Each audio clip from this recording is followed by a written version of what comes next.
नमस्कार प्यारे बच्चों, हिंदी कक्षा में आपका फिर से स्वागत है। तो आज हम हमारी हिंदी पाठ्य पुस्तक धुर्वा भाग 2 में आए पाठ 3 मैं हूँ रोबोट के बारे में पढ़ेंगे। यह एक निबंध शैली का पाठ है और इसको लिखा है राजीव गर्ग जी ने।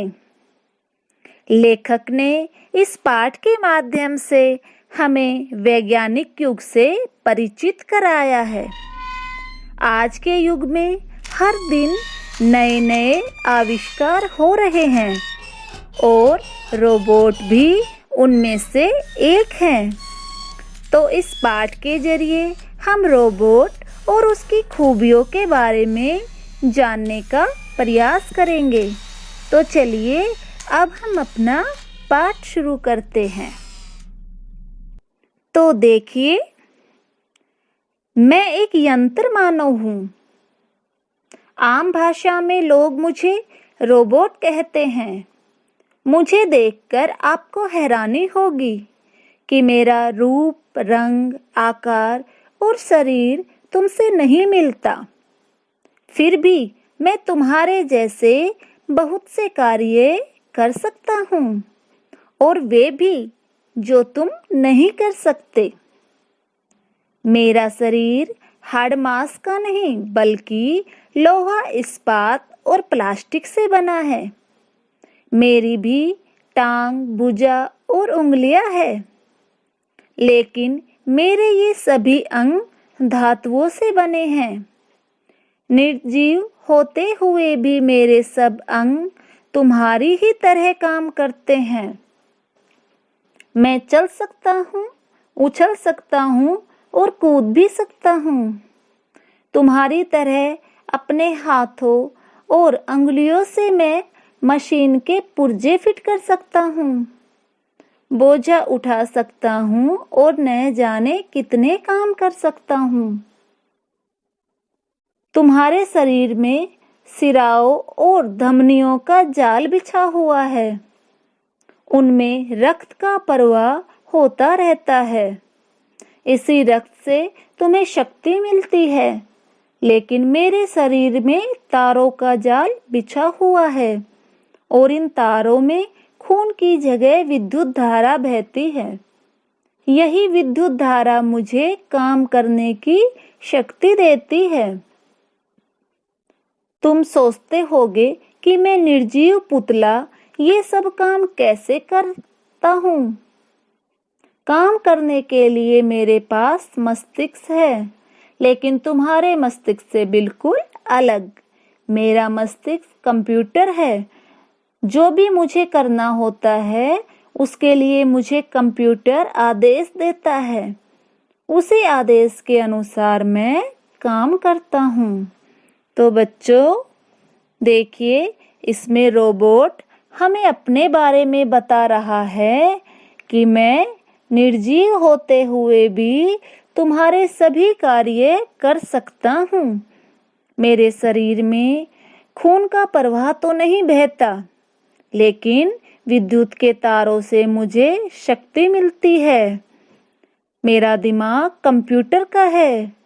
मुझे जो कंप्यूटर आदेश देता है उसी को मैं पूरा करता हूँ। आगे देखिए, कंप्यूटर की स्मृति में वह सब संचित रहता है जो मुझे करना होता है। तुम शायद विश्वास नहीं करोगे कि मैं देख सकता हूँ, सुन सकता हूँ, बोल सकता हूँ और छूकर अनुभव भी कर सकता हूँ। देखने के लिए मेरे पास आंखें नहीं हैं, बल्कि मेरे शरीर में लगे कैमरे हैं। मेरे कान तुम्हारे कानों से बिल्कुल भिन्न हैं। मेरे शरीर में लगा माइक्रोफोन ही सुनने का काम करता है। बोलने के लिए मैं गले और जीभ का सहारा नहीं लेता। मेरे शरीर में लगा लाउड स्पीकर बोलने का काम करता है। छूने का बोध मुझे विशेष प्रकार के स्पर्श संवेदियों द्वारा होता है। कुछ भी हो, हूं तो मैं तुम्हारा ही बनाया हुआ मशीनी मानव। दरअसल मैं तुम्हारा सेवक हूँ, लेकिन मेरे जैसा सेवक तुम्हें कहीं मिल नहीं सकता। मैं भूखा प्यासा, बिना कुछ खाए पिए, सर्दी और गर्मी में बिना थके और बिना उबे अकेला ही काम करता रहता हूँ। तुम जब तक चाहो मुझसे काम ले सकते हो। काम करवाने के लिए मुझे बर्फीले ठंडक में भेज दो या पसीना लाने वाली तेज गर्मी में। मैं दोनों जगह एक जैसी गति से काम कर सकता हूँ। इतना ही नहीं, मुझसे तुम किसी गंदे, विषैले और विषम वातावरण में काम ले सकते हो। मैं बिना चूं चपर किए तुम्हारा काम करता रहूंगा। मैं तो तुम्हारा ऐसा आज्ञाकारी सेवक हूँ जो बिना हिचक और विरोध के काम करता है।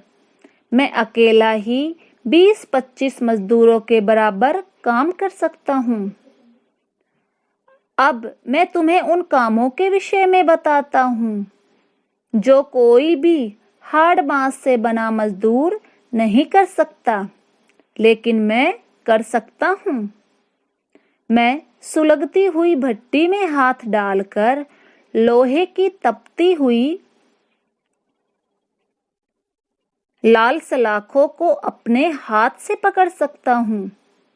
ऐसा करने पर मेरा हाथ नहीं जलता। यदि किसी भवन में आग लग जाए तो मैं बिना डरे और घबराए आग बुझाने के लिए उस भवन में प्रवेश कर सकता हूँ। वहां फंसे लोगों की जान बचा सकता हूँ।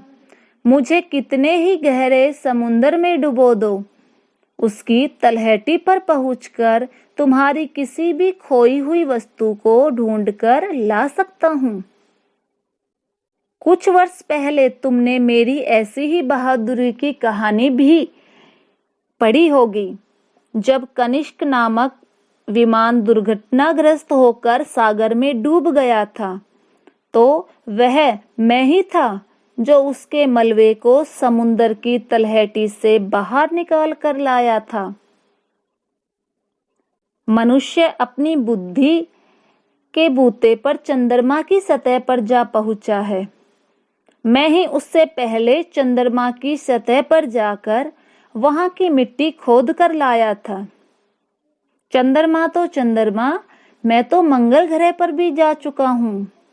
वाइकिंग प्रोब में जो मंगल ग्रह के अध्ययन के लिए अमेरिका ने भेजा था, उसमें मैं ही था। मैंने ही मंगल ग्रह की सतह पर जाकर वहां की लाल मिट्टी खोदी थी और उसका परीक्षण करके पता लगाया था कि मंगल ग्रह पर कोई जीवन नहीं है। यह तो ठीक है कि मैं चल सकता हूँ, हाथों से काम कर सकता हूँ, देख सकता हूँ और वस्तुओं को छू सकता हूँ, लेकिन अभी मैं गंध का अनुभव नहीं कर पाता हूँ।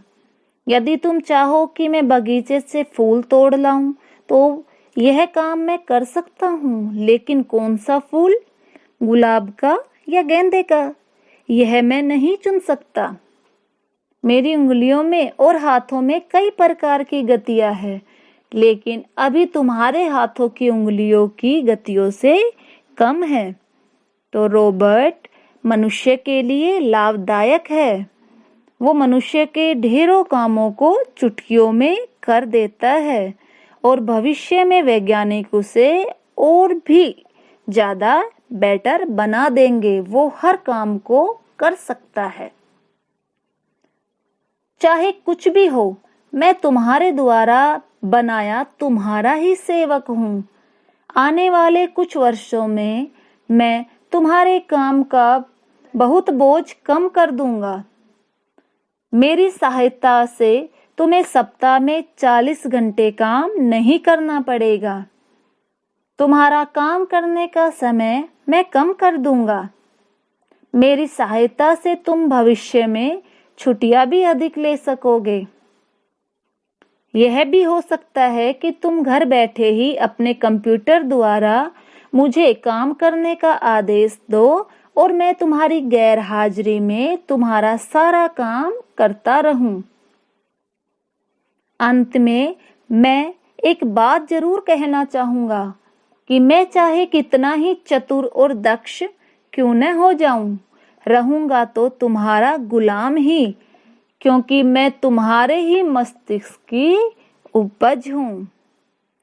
तो बच्चों, यहाँ पर हमारा पाठ समाप्त हो चुका है और इस पाठ को पढ़कर हमें मानव निर्मित रोबोट के बारे में काफी दिलचस्प जानकारियां मिली कि रोबोट छोटे से लेकर बड़े बड़े कामों में हमारी मदद कर सकता है और वो हमारे काम को कम समय में अच्छा परिणाम देकर हमारे आने वाले कल को बेहतर बना सकता है। पर रोबोट कितना ही चतुर और चालाक क्यों ना हो, वो हमेशा मनुष्य का गुलाम ही बना रहेगा। क्यों? क्योंकि उसको सबसे बुद्धिमान जीव इंसान ने ही उसे बनाया है। तो बच्चों, आज के लिए इतना ही। अगली वीडियो में अगले पाठ के साथ आपसे फिर मिलेंगे। धन्यवाद।